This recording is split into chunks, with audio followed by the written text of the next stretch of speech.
سلام دوستان، به چنل یوتیوب ما خوش اومدین. قراره از این به بعد کلی ویدیو آموزشی داخل چنل گذاشته بشه برای اینکه ایده بگیرید و کسب و کار خودتون رو با کمترین سرمایه شروع کنید.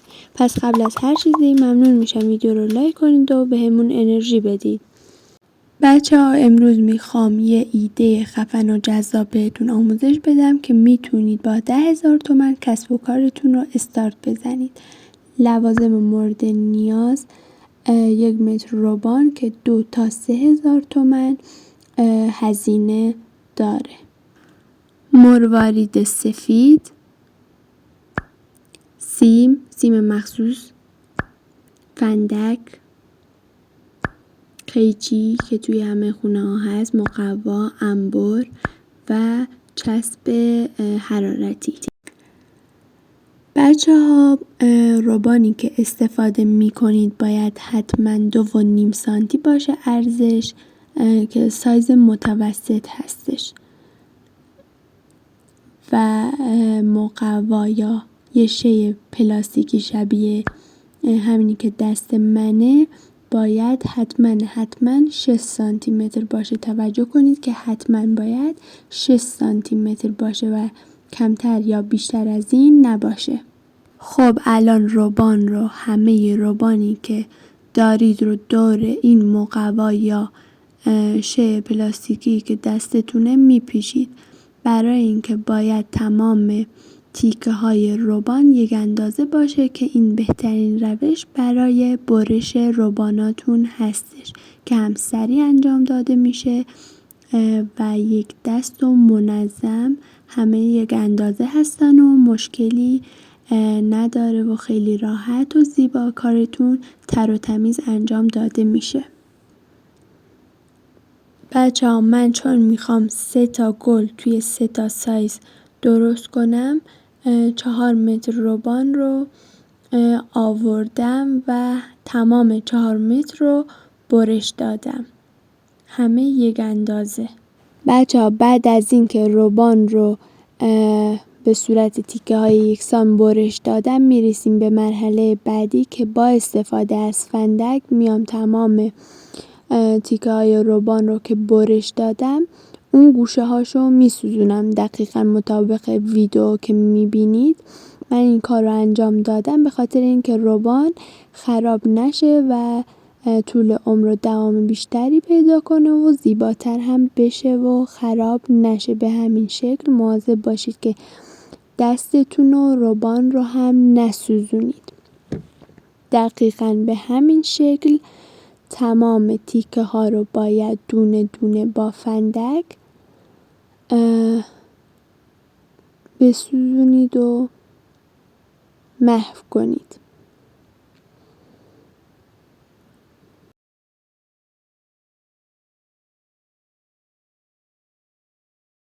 این کار رو تا آخر انجام میدم تا همه تیکه ها تموم بشه. سرعت ویدیو رو بالا بردم که اذیت نشید.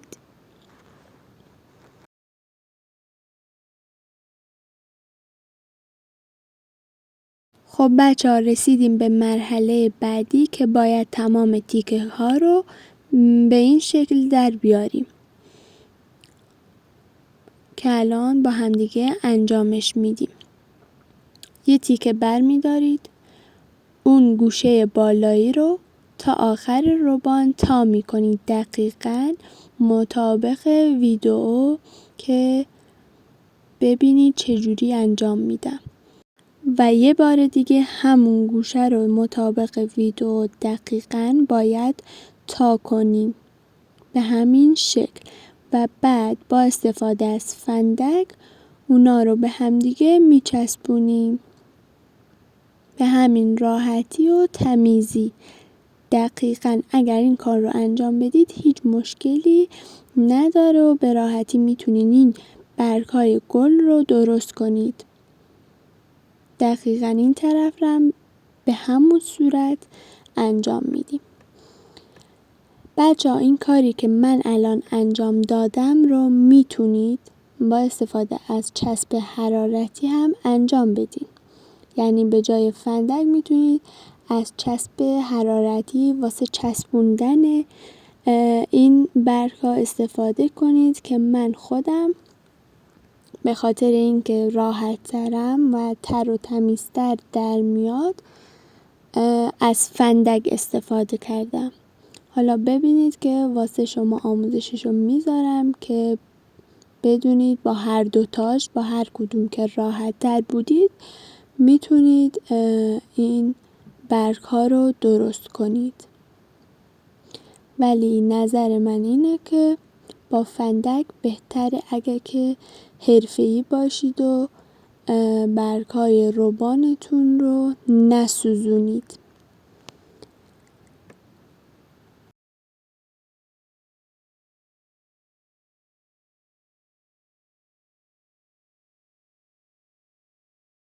خب اینم از این که آموزشش داده شد. حالا دیگه سرعت ویدیو بالا میره که شما حوصلتون سر نره و تمام گلبرگ‌ها درست بشه.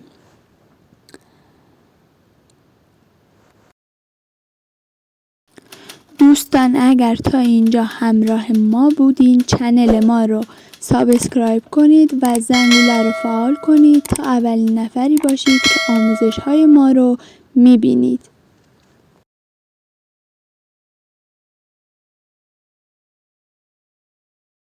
خب تمام برگ ها که آماده شد میرسیم به مرحله بعدی که باید همه برگ ها رو به هم متصل کنیم بچه ها.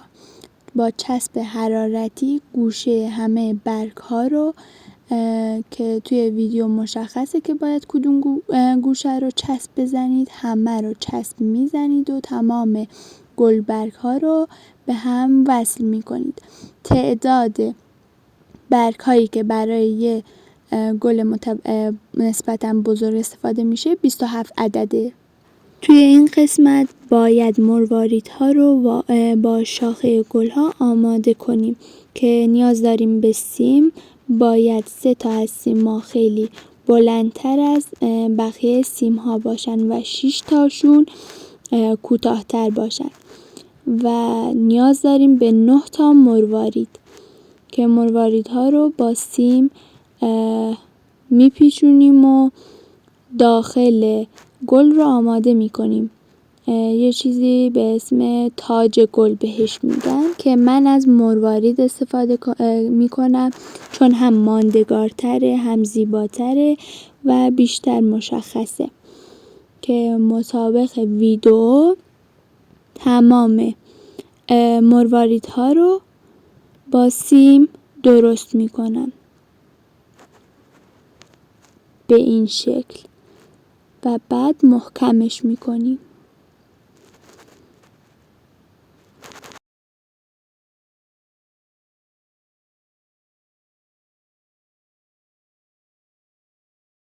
و در آخر 3 تا مرواریدها رو دور همدیگه میپیچیم،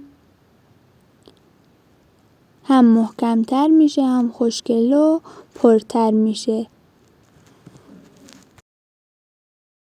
هر 3 تا رو درست میکنیم که سریع بریم مرحله بعدی که گل رو هم آماده کنیم.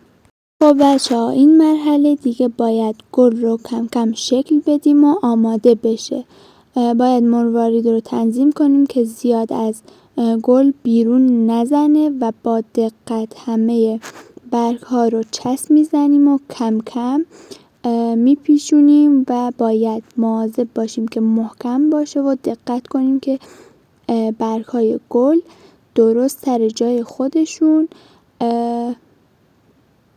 چسبیده بشن و گلمون خوش فرم بشه. دقیقاً مثل ویدیو باید کار رو انجام بدیم. دوستان اگه تا اینجای ویدیو راضی بودین و خوشتون اومد نظرتون رو برام کامنت کنید و خودتونم بگید که از چه ایده هایی خوشتون میاد که ویدیوشو بسازیم و ویدیو رو واسه دوستاتونم ارسال کنید که اونام ازش استفاده کنن و ایده بگیرن. بچه ها میبینید که چه گلای خوشگل و خوشفرمی در نهایت میتونید درست کنید و نتیجه عالی داره و به راحتی میتونید همچین گلایی رو با کمترین سرمایه بسازید. من از قبل اینا رو آماده کردم که خیلی هم خوشگلن.